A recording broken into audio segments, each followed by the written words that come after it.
Papaunamu te moana, e huarahi mā tātou I te rangi nei. Aroha atu, aroha mai, tātou I a tātou katoa. I've received 2 apologies from Ross McKinley and Grace LeGros this morning. I've no other further apologies. I'd like to move, accept the apologies. Second it, Brian Madsen.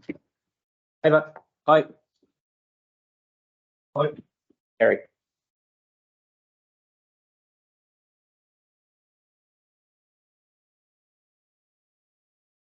I'd like someone to move that we confirm this morning's agenda, please.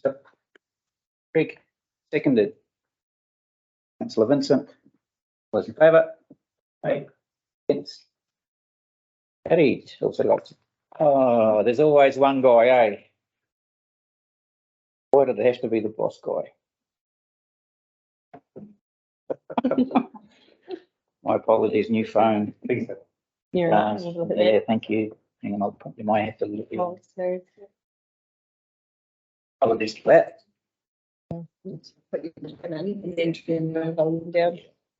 Please bear with me. Now seems an opportune time to remind people to put their phones onto silent, please.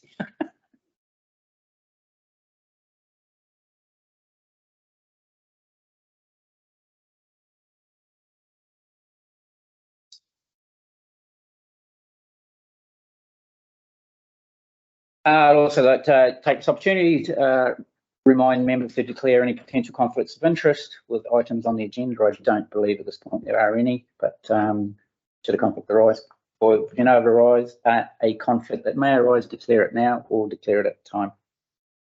Thank you. Move on to item 2, and I guess we're handing over to Katie, I believe, for the presentation on the Rural Adaptive Pathways presentation. Again, or Chair, thank you, Chair. Yep, so this is, gosh, it's been a minute since we've come to you guys, just giving you a bit of an update on what's happening. Yeah. On what's happening with Rural Adaptive Pathways. So we thought we'd take this time just to give you an update on how the process is moving along and to confirm some kind of scoping and project decisions that have been made since we came in August. I actually wasn't here in person. This was the last drainage committee made the choice to nominate Ian and Waianaroe Matawhai Grace as the representatives, but it's been since August, obviously since the last time this committee met. Committee. So yeah, so this is just an update on what's been happening, and we also have some awesome external experts from Royal Haskening here this week, and they're starting the risk assessment intro. So it was just a great chance to, the stars aligned, basically. They were here, so we thought we'd come to you and kind of talk through what's happening with that. So that's the aim today. So I'm not going to dwell too much on this wheel, but basically Rural Adaptive Pathways, as you already know, we've talked to you guys, we've gathered around Ian's table also a couple of times, is the purpose of it is that we have a long-term adaptive strategy. We're calling it a community adaptation plan to our coastal flood hazards and our river flood hazards in the Ruai Flats area. And I'll get into a bit more detail on that. But we're basically following this wheel that you see here, and we structure the process around answering those questions that you see. What is happening? What matters most? What can we do about it? How can we implement the strategy? And then how's it working? So the idea at the end is you have an adaptive plan for how you manage hazards.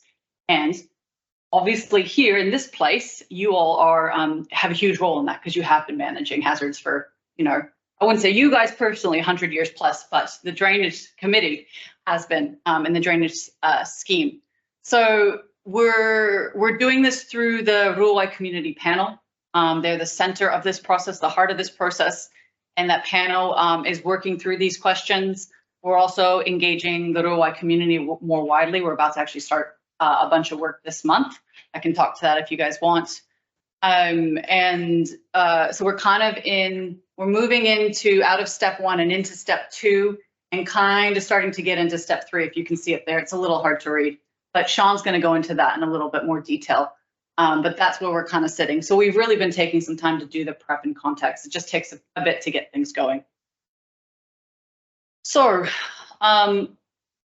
this will be new for you guys. The project structure, we thought we needed to kind of lay this out visually because there are a lot of moving parts and it's a little confusing. Kaipara District Council is the elected members are the final decision makers. The community panel will make formal recommendations to council on adaptation response options on the final plan, the draft plan itself, and then on implementation as well when we get farther down the track. But as you can see there, the Raupo Drainage Committee, through the projects team, will be playing a really integral role in this. And then the Te Ara Huringa Ahuarangi Mo Te Taiao is kind of a Māori governance body that group's yet to be formally established, but that's in the works right now.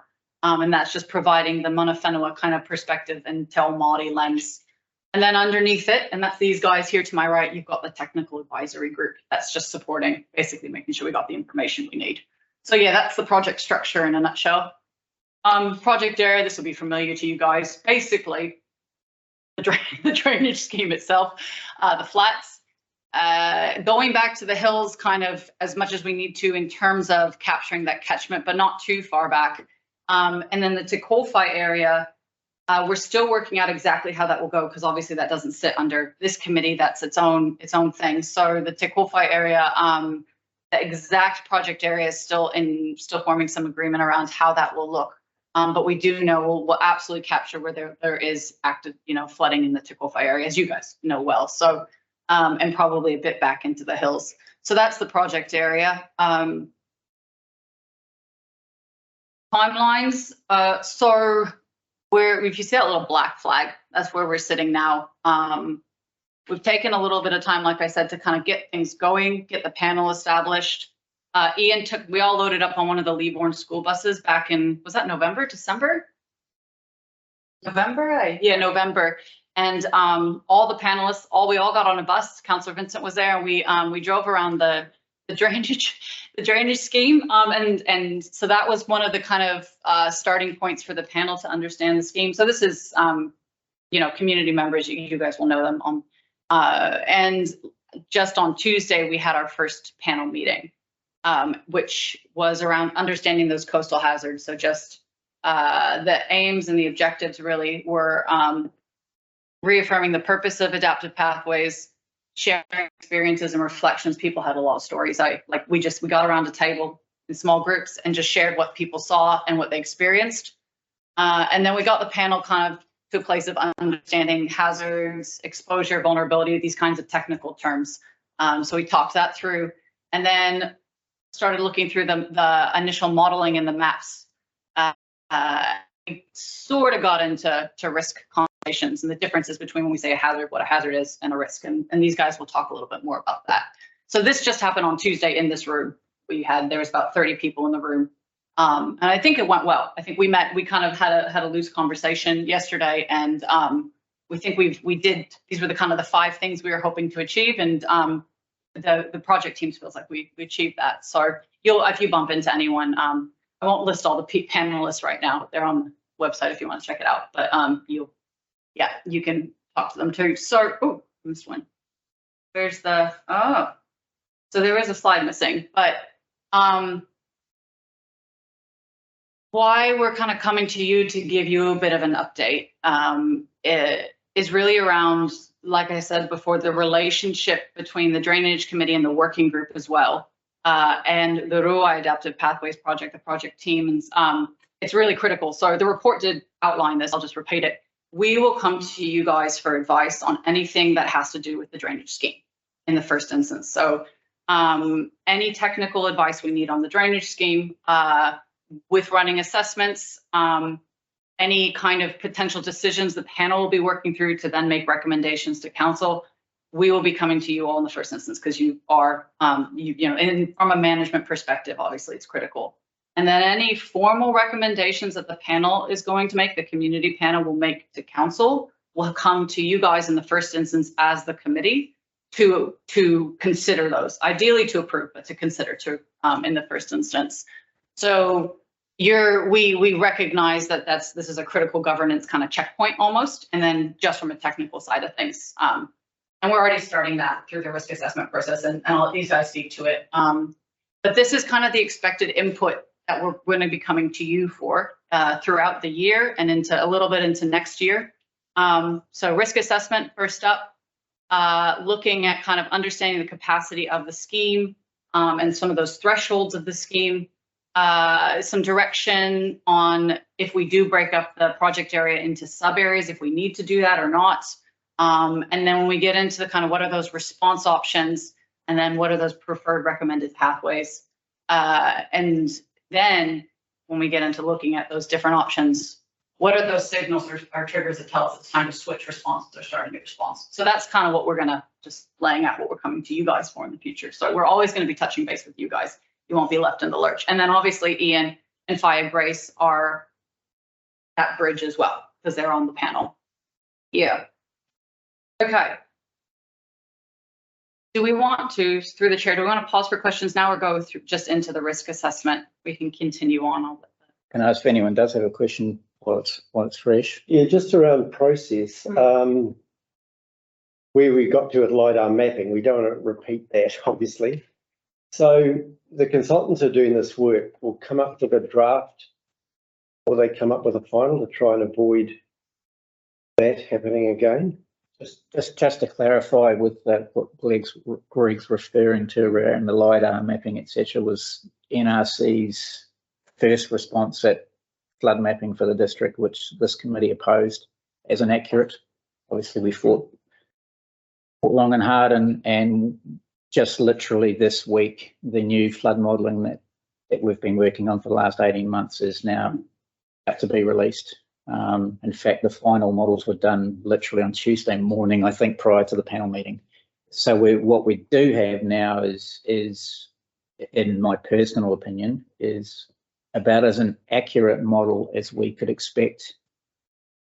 Given the challenges within modelling, no models are perfect, but what is reflective in the model that's been done for this district is about as close as accurate, I think, as we can expect. So I have confidence in the model and what the consultant team will, the data they'll be using, extracting from that model. So it's... Yes, I'll go a step further.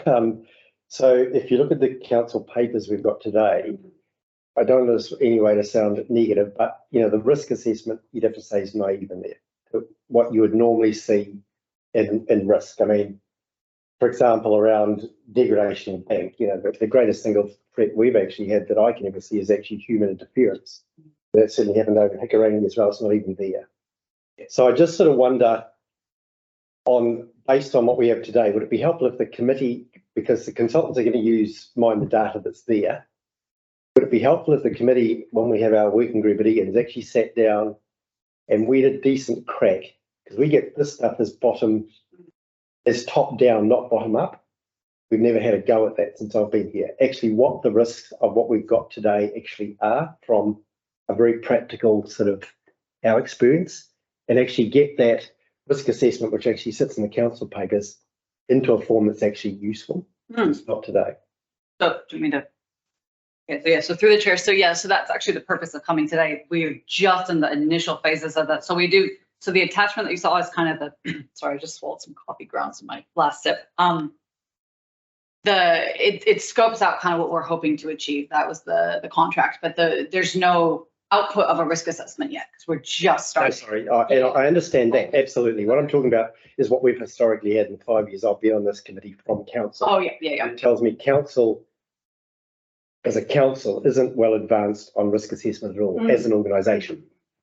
Yeah, and that's the purpose of this. Yeah. So that's what we're hoping to, I guess, address to get some better data and some better information, and then hoping today to get some initial direction or just thoughts on how you do want to be involved. So that's kind of, and maybe I'll hand it over to Sean and Nick to introduce what they're going to do with the risk assessment, the purpose of it, and then we can hear from you, because that is absolutely the outcomes that we're addressing. Well, the whole thing is ultimately about risk and mitigation, or yeah, absolutely.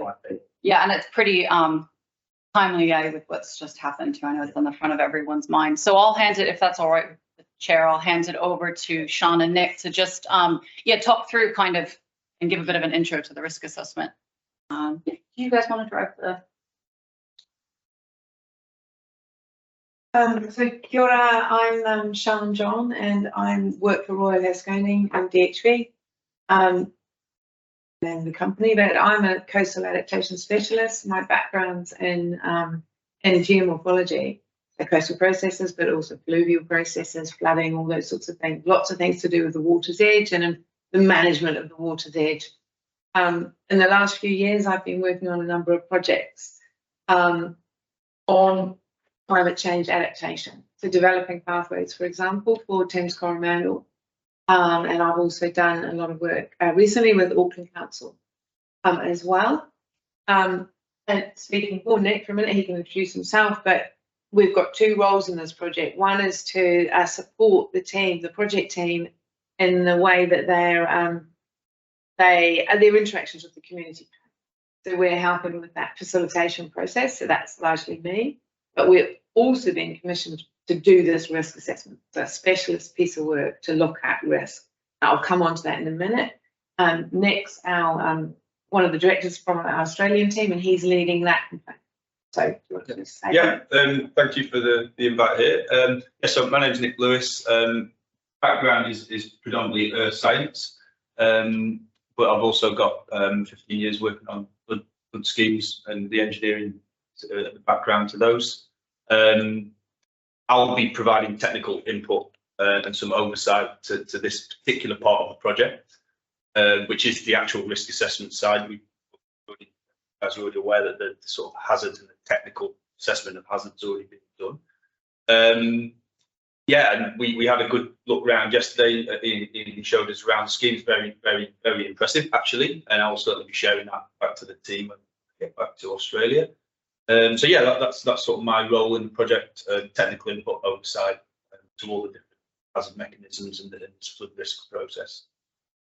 No, I think actually what the comment you just made is exactly right, and it to some extent is reflected in the words there. In that the whole point behind adaptive pathways is to assess the risks associated with climate change and to then develop adaptation plans in order to deal with them. Those first two arrows, that's what they say. Because, and I'll come on to this, it's hazards are one thing, risks are something else.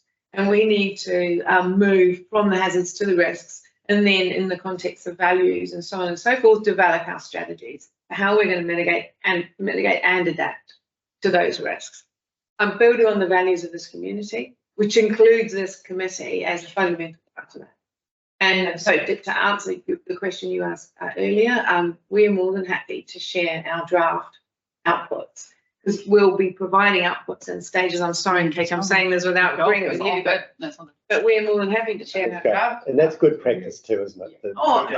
Absolutely, because fundamentally, we know how to do risk assessments. We don't know this area like you know this area. So your input on risk will be invaluable to us.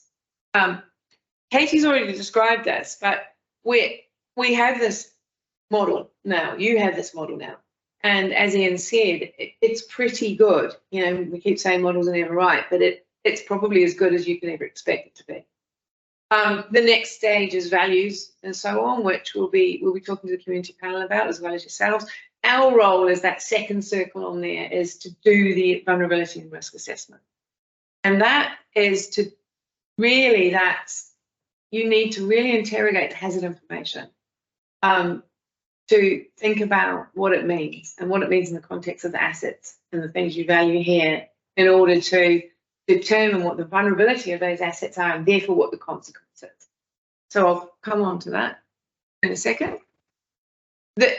Clearly, results of your modelling. I picked a sort of extreme scenario here just to make a point. You know, this is a high rate of 100-year rainfall event with sea level rise and so on and so forth. I've said this already, but that is hazard. That is not risk. It's not the same thing. And we heard that clearly from what Ian was telling us yesterday. He was talking about areas within your catchment and your drainage board area where there was water on the ground as a result of this event.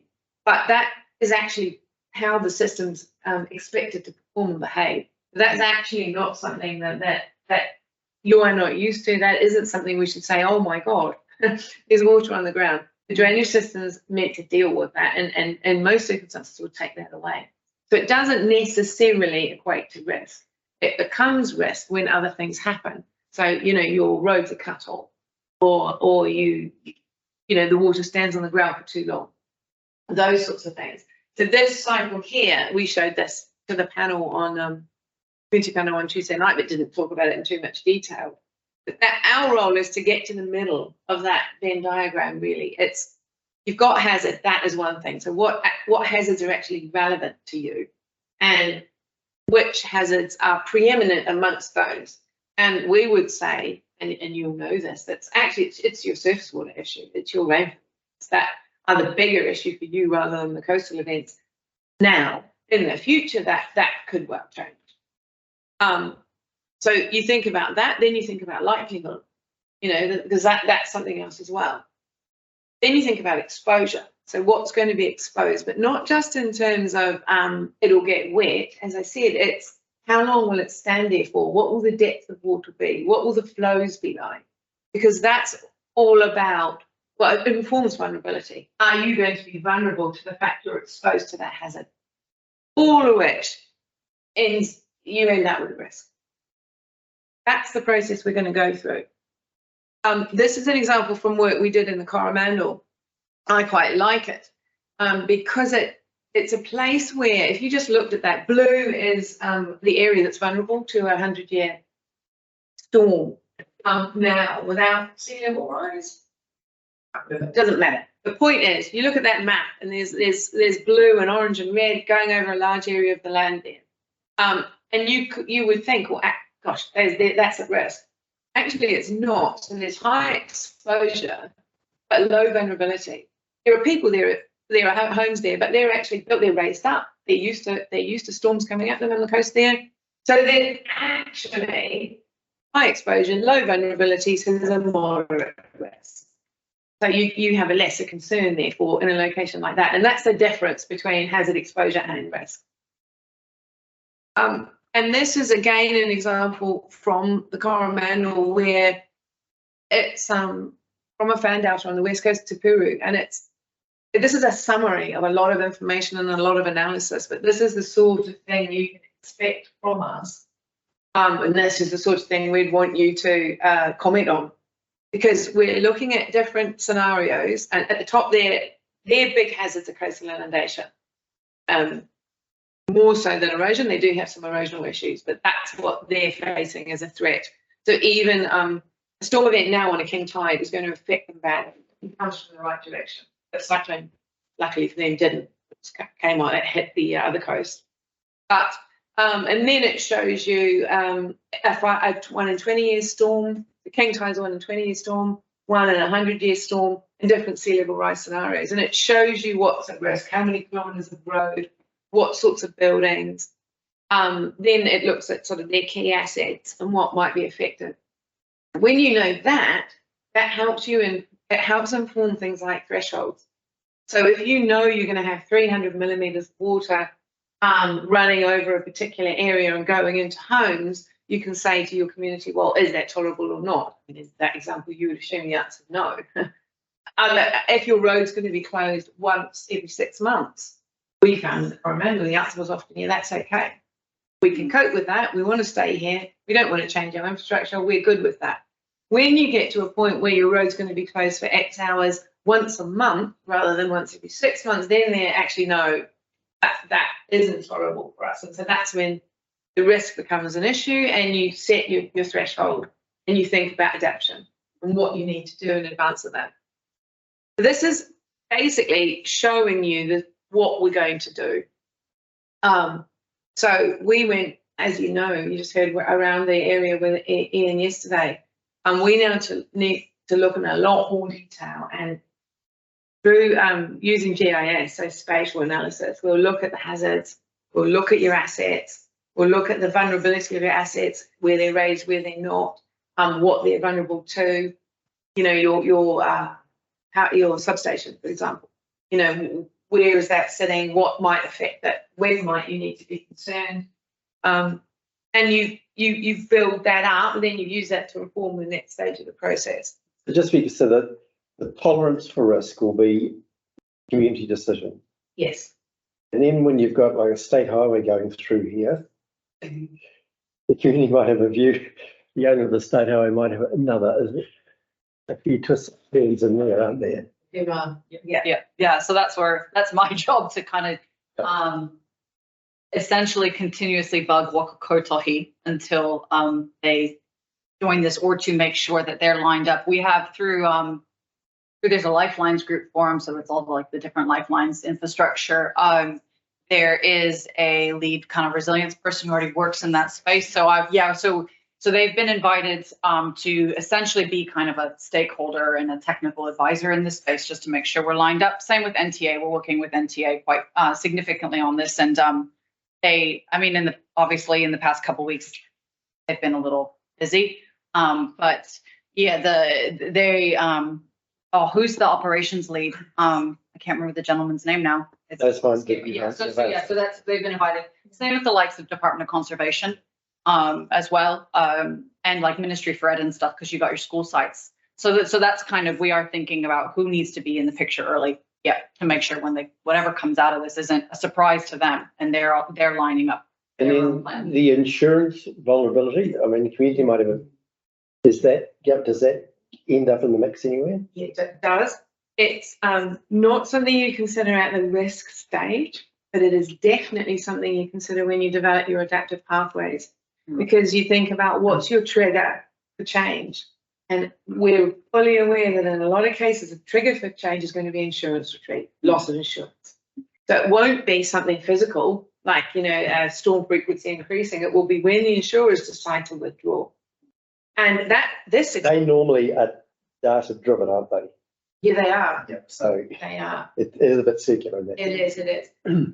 This is Tupuru, as I said, in the Coromandel. They were hit by the January 2018 storm, so water went through a lot of their property. So the sort of scenario we were showing happened, and there were a number of houses along the front there that were affected by it that are no longer insured for flooding, insured for other sorts of things. And that's the point at which those people are living in those houses. They've decided to stay. It becomes a personal choice. Okay, thank you. So, and the other thing, the point on the bottom right there is this example here actually focuses on built assets, but there is more than that, and we've got to think about these different, what they call in the guidance, value domains. So there's risk to the built environment.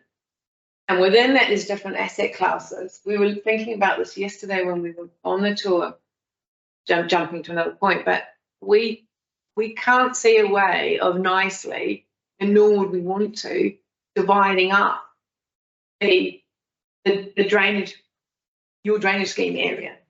I'm going to use the wrong word here, but we think you need to consider it. We need to consider it as one entity and one management area. Therefore, but in terms of different sort of pathways and adaptation pathways, you could think about how different asset classes need to adapt. So that's where, and this is literally our thinking from yesterday. Then there's also environmental values, social and cultural values that we also need to take account of, and assets, tonga that may be affected, we need to be aware of. And this, I don't need to dwell on this at all, but that's the example I was talking about, and that's sort of where you get to once you've hazards at the top, you saw risk, and then you develop an adaptation pathway. So you work out your strategy, what your trigger signals and tolerance levels are. I think that's it. Can I just add something? Yeah.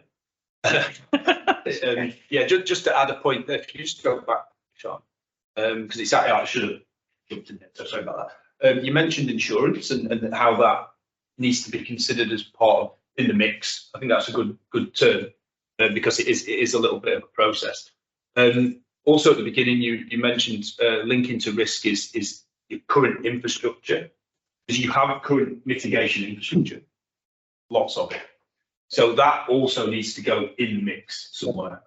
It isn't a value domain, it's a mitigation infrastructure So condition of that, any risks, if you like, to that mitigation infrastructure we will have to consider as part of that in the mix risk. Yeah, and that absolutely will happen. We spoke to Ian yesterday about potentially getting our hands on some of your already available data and information on asset condition. But we'll go into that a little bit further, and that's absolutely where, obviously, where information from this type of group is valuable. So yeah, that definitely will be considered, just to confirm that. Cool, thank you.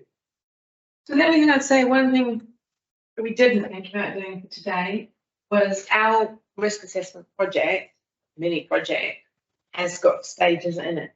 I can't remember off the top of my head exactly what they are, but I think what would be valuable for us to do is look at those stages and then suggest to you when your input to those stages would be most valuable, or conversely, when we would be in a position to share outputs with you. I think we can sort of line those two things up if we do a little mini program for you.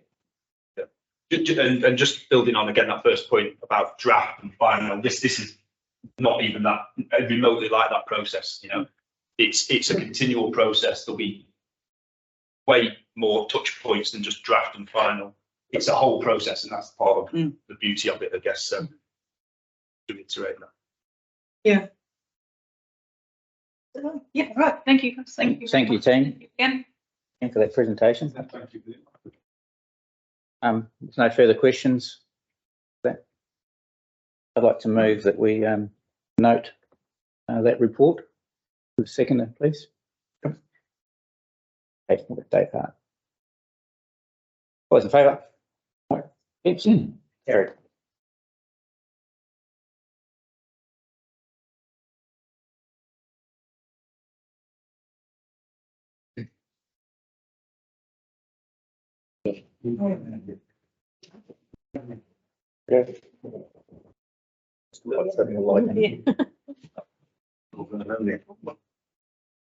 Now I'll ask for Wayne, Land Drainage Coordinator. Can you present the operations report?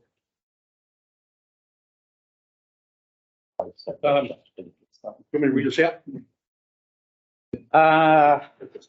Just briefly touch on it, and we'll have a quick Q&A on it as we go through. Well, basically, last full reports works was 31 outlet was machine cleaned, was all the ropes replaced on 53 and 54. Logging pins fitted to the winches on 53 because they keep winding the doors up. They have the same problem on 39 now. Debris removal 51, 53, and the coal and that highway, Tico intersection. Steam cleaning completed in the town roads back of the town. And weed rating completed in 26, 24, 26, 4 and 3, just prior to the weather, luckily. Recent weather events required various weed raking all now. Rain spraying is late, as you would know, with the spraying. Round one only just been completed. Note there was a rapid weed rate and a lot of rain. All that sprayed, they were still going to require some machine cleaning. Soft bank repairs were made to a drain on number 37. Requiring culvert to be installed in the second back. This is the back of the boat marina. Pumps, the flood pumps had safety rails installed and a rail harness repaired to make the flood pump power cable due to bird nesting issues. The bylaw breach for the property on the back of Wells Street is still underway, and just work to do on the front of the court. Thanks, Wayne. Obviously, due to the duration between governance meetings, that's a reasonably broad and historic recap of what we have done. Obviously, operationally, you'll be all well aware our normal work season has been upended completely, not just with the recent storm event, but the weather conditions from October, hence the delays around spraying, our reluctance to commence earthworks. And saying that, did you mention about 48? Yep. The completion of 48, which was undertaken during this week post storm event. the opportunity was seized there to replace that floodgate that was slated for repair in early December. The full breakdown of maintenance and operations in regards to the recent storm event will be kept off in a separate report. Next to say there was numerous floodgate clearances, etc., in regards to that. So we'll touch on that at a later date, but nothing of significance for this meeting. I will say that a report is being prepared by the chair regarding the storm event outcomes, etc. As Anna referred to it, a bit of the state of the nation report, that we are working on that to get that in a presentation format, and will be presented at possibly a extraordinary meeting to be called for the purpose of presenting that report with the view to it going to council. So without dwelling too much on the storm stuff, we are working on it here. Is there any, just in regards to the content of this report, is there any queries or surprises? It's where we've got Raupo in the drains, like I think at Galvin's Road being one. Yeah. You know, the rose gets the top up. I know you've got to stand there for actually kill stuff. Yeah, weed burden has been problematic. Yep. Not overall, but in certain locations. So the likes of the Raupo, it was normally when it's first poking its head through, it's getting nailed in October when we're traditionally spraying, but Mother Nature just prevented. I mean, we've got a social license too, but we've sort of got to respect that we're not spraying for the sake of spraying. And obviously budgetary constraints too, where we're not spraying, where we're literally pouring money down the drain. So there have been challenges, and as Wayne's indicated, there will be extra machine cleaning costs associated with where we don't get a decent weed kill. Has been problematic. Some areas have actually got a good kill on, some areas not so great. A gun isn't an answer. Hand gunning, yeah, I think. That's for that, because you know it'll block a drain, that stuff. I think the crew did go back and handgun that particular section on Galvin's Road, or that was the plan. Okay. So there was additional work taken on that section on Galvin's Road. The other two problematic areas was Drain 5 and Drain 50, Smith Canal, with the predominance of alligator weed getting a foothold again, which we dealt with in the storm response. Overall, the drainage, the delays in the spraying have not impacted on any of the drainage district's performance during the storm event. Good. Any other questions in relation to this report? I'd like to know. I'm just Wayne had sort of said our gate won't go ahead. Yeah, earthquakes. Yeah, we're going to touch on some of the earthquakes challenges. So I totally understand the why. It'd just be good to know it isn't a little bit. So in December we asked council that project got endorsed and approved. I've engaged a consultant to go through and start all the resource consents that are required with regional council and. So we've got to do that, do we? KDC. So look, that's I don't believe it'll be an issue, but we'll let that process continue. In the meantime, I've just asked Ian to write me up a little bit of a procurement plan so I can get that approved internally. Once that's done, then if we can do some early establishment works, that would be good. Take advantage of the fine weather, with the bulk of the works obviously happening Christmas time, where we get the summertime where we get dry period. So I mean, you know, if we I'm allowed to have a good look at it. That's all. I mean, you're welcome to go on the farms, no issue, but it is damn wet still. Yeah, no, I can just see a truck going down with axles. Yeah, it's folly to proceed under these conditions. It's okay. That's what I'm just trying to get at. So we are going to be careful. Yeah. Noting. Which is your preliminary earthworks comment. So yeah, it'd be great if we could. But there's a dry window. Yeah, if we could, that'd be great. But yeah, we're not going to go. Given the I don't mind actually even that because we can fix it. It's more just given the nature of that particular job and the type of construction method and the type of machinery that's going to be continuously in and out of there. I don't think it's prudent to continue with it in this wet season. I think it's Also huge issues with material getting used. Yeah, the material itself's too wet and getting it out. Just it just becomes the costs just explode, which when you're trying to play in the conditions that aren't correct. Yeah.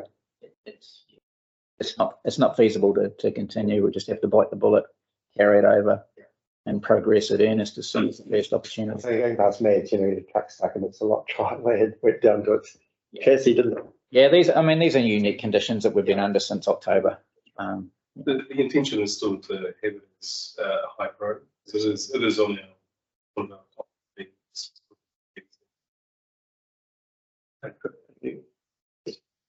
Okay, so I'd like to move we accept the operations report. Seconded by Madsen. Those in favour? Aye. Against? Carried. Now move into the Raupo drainage financials, please.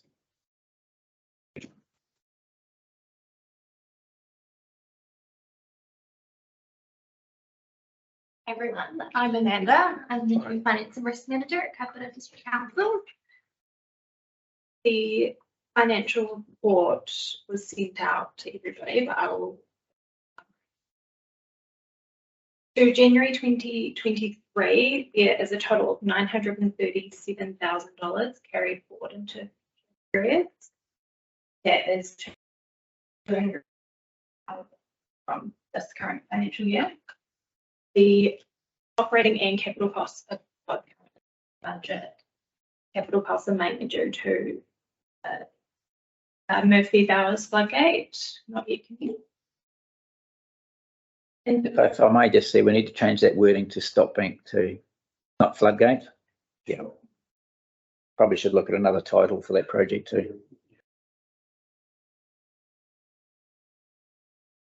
The 2023-4 rate, and we've attached a prospective funding income statement, which would be.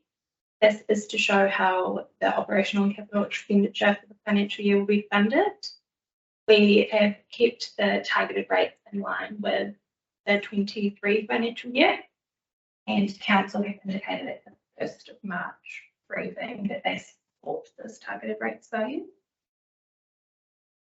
Landowners in the Raupo B district area have requested a review of the Raupo A and B targeted rate.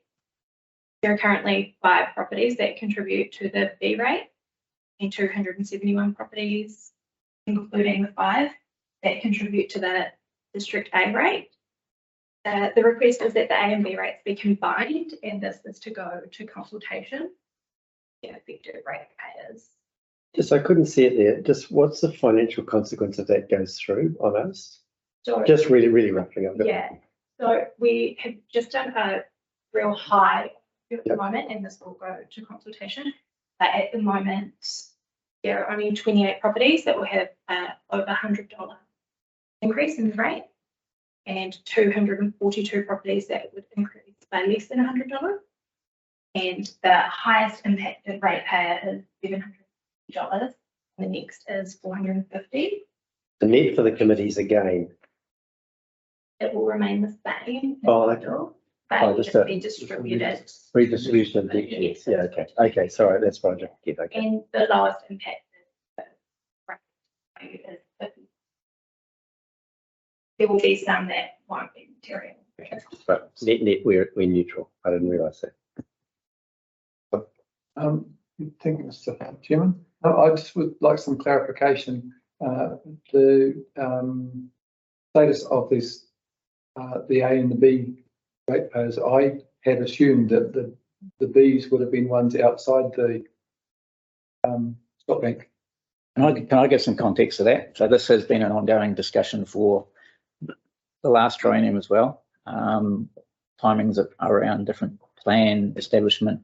This one was actually, the ball was dropped on this. It should have been rectified. It was actually the committee or from the chair that actually recommended that the A and B rate, the B rate be scrapped and combined, primarily due to the way that it's been applied. There is actually no relevance to how the B rate has been applied.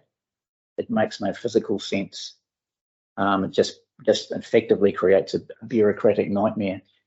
It's very piecemeal. I would suggest the way the rate has been applied harks back to the initial handover when KDC was formed when the drainage board was abolished, and that information changeover, I don't think was probably as good as it could have been. So there is actually no relevance to how the B rates are applied. They're very, very piecemeal. So to just clarify, so the B rates, one like quite random as to the extent to which they benefit from the scheme? The B rates are lower rating unit per, I think I'm right. So rating $1. It would be expected it would be applied to areas that don't receive the same level of service. But that is not, in fact, how it actually has been applied. Right. It's very random, and it actually has complete irrelevance. So it is, you have a landowner effectively paying a lesser rate, while his neighbour with the same effective drainage is paying the higher rate, and that is the system that kind of exists at the moment. Hence the pursuit of actually just abolishing the B rate. With the development of the system to where it is now, the level of service provided to pretty much all ratepayers is of an equal standard. But as operationally as possible. My understanding that the B rate was applied to some farms that were flooded and the water was taking longer to drain. But unless I'm misunderstanding something, I didn't realise that the A rate also applies to that same area. So I've had comments from people that they've been pinged twice when you're either A or B rating on that piece of land. Yeah, without not going into too much detail, it kind of reinforces the irrelevance of the B rate. It's in a historic rate that was probably applied pre-1989 and got carried through. But how it's been applied in the KDC era just doesn't make any physical sense, which is why we were trying to pursuing to actually have it one rate for all. Wouldn't that mean then that if basically the B rates are being converted to an A, that the balance should mean that it'd be a reduction of rates overall per property? I'll leave that to the finance team to break Was that it down. perhaps what David's suggesting is perhaps might explain why there's increases instead of decreases? It affects very few properties and the scale of things. The B rate only are also included in the A rate. So what will go to consultation is that they would spread both rates over all properties instead of having just the 5 contribute to that. So that the total income received in the drainage district area remains the same. It's just that the but it's spread a bit more smoothly. Yeah, distributed. Okay, thank you. Yeah, well, absolutely. Right, thanks. There was another point there that came up. Sorry, I'm busy. 2 years. Oh, sorry, I've lost that train of thought. Sorry, you can carry on with that. Okay. Oh, that's what it was actually, sorry. So in regards to the rating increase for this year, once again, the financial communications with committee weren't particularly timing. The timing wasn't particularly punctual. Sue's raised this again with me. We're trying to find a better way of getting earlier warnings, but the preliminary discussion that came to me about regarding the concern of what the rate increase for this year should be. I indicated to the finance team at the time that I felt the rating level that was applied last year, I basically sought a 0% increase in that, in light of funds carrying through operational works not being able to be carried out, and the general financial pressures on a lot of our ratepayers at present. Although the dairying sector is performing reasonably well, the other sectors are struggling, and let alone the impact on our urban ratepayers as well. So that was the methodology behind asking for a 0% increase on the basis that we received you know, the rating funding that we've received in the previous year. So my understanding is that is correct. And that's where it stood. Obviously, that decision was made pre-cyclone, pre-storm event, although I'm not expecting the extra work that's going to come from that to heavily impact what we've got planned going forward. But we'll need to be mindful to readjust what potential rate increases for the following financial year. Zero would worry me because we're in an inflationary environment. I just and a lot of this came. Got some damn good numbers 5 years out that justifies. We're gonna, you know, we've done all our floodgates, whatever it might be. Without that, I wouldn't be in support of zero. Yeah. Hence my advising on when this needs to be some serious consideration for next year. And that it was the timing of when I literally got a phone call that came from Wayne. Hey, we need to know what's happening with the rate. Zero warning, caught literally on the spot. Not how I would like to have gone through the decision-making process. And we've indicated with the finance teams before that this needs to be streamlined and better. To date, it's still not happening. There needs to be some formal communications well in advance. So for consideration amongst at least the working group members as to where we see it sit. This was a fly-by-wire decision and not how I like to do stuff. If we have a look at our 5-year capital plan or something, actually we could get something in for next year now. You know what that is? Yeah, I think we did. Our ratepayers did receive a significant jump last year.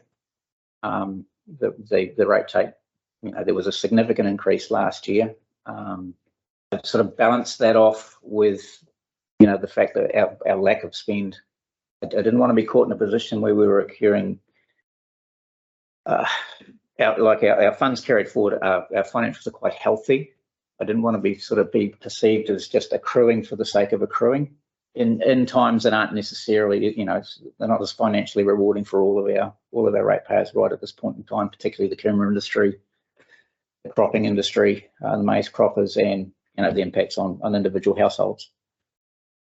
So that was the reasoning, the rationale behind it, but I stress it's not how we would like to be making future decisions. And so within the finance team, I would recommend that we actually get a process in place so we can get communication around future rates requirements conducted in a timely manner as soon as possible. So initially, come to the working group to discuss it at lower level, and then ultimately to come to this committee for approval. We didn't have the opportunity to do that this year due to the scheduling of no formal governance meetings since the election. This is our first. That itself raises other issues. I believe the timing. I know there's a lot of factors at play, but the timing between governance meetings, particularly in this last 6 months, is relatively poor. Possibly we are even in breach of what we should be doing. Thankfully, we've covered a lot of stuff off at the working group level, but that doesn't assist with the full governance process. So, yeah, overall, yeah, I don't know whether we make a recommendation to try and, I mean, so is aware of the concerns regarding timing of request. She doesn't have an answer as yet, but we need to get something. Yeah, we'll put a timetable, circulate that one. Yeah. So, Okay. Are you not in breach of anything because the committee is established by the meetings 3 terms of reference? It doesn't mean that you can't affect ordinary if you have something important to go through. I believe is what you're about to you can arrange. So you haven't done anything. Okay, thank you. It was a concern, so thank you for alleviating that. Is there any other questions in regards to the current financial report? I mean, I understand there's not a lot of hard copies around, but I had a chance to peruse it. Any further questions from the committee? Obviously, still the challenges from my perspective, the challenges around department costs and professional services. I have taken up the discussion again with the new chief executive regarding the committee's concerns around transparency with those particular cost centres. I still continue to pursue that with vigour. But yeah, we'll take that conversation up. Overall, it's the one bugbear within the committee in regards to we try to have control over our finances, but those particular cost centres and the vagaries around them are continuing to haunt, shall we say, for want of a better term.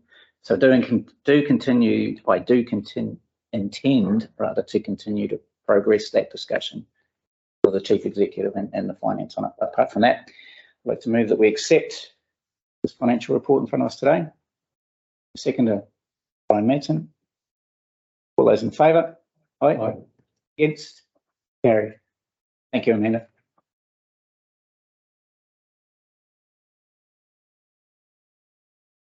So, with no further business in front of us, I ask Tracy to perform closing karakia, please. Te tau, ka manaki tanga a te mea ngaro, i ronga ki tēnā o tātou. Te mahia te hua mā kihikihi, te toi te kupu, toi te araha, toi te reo maui, ki hei maui o. Tracy. Thank you everyone for your attendance and time this morning.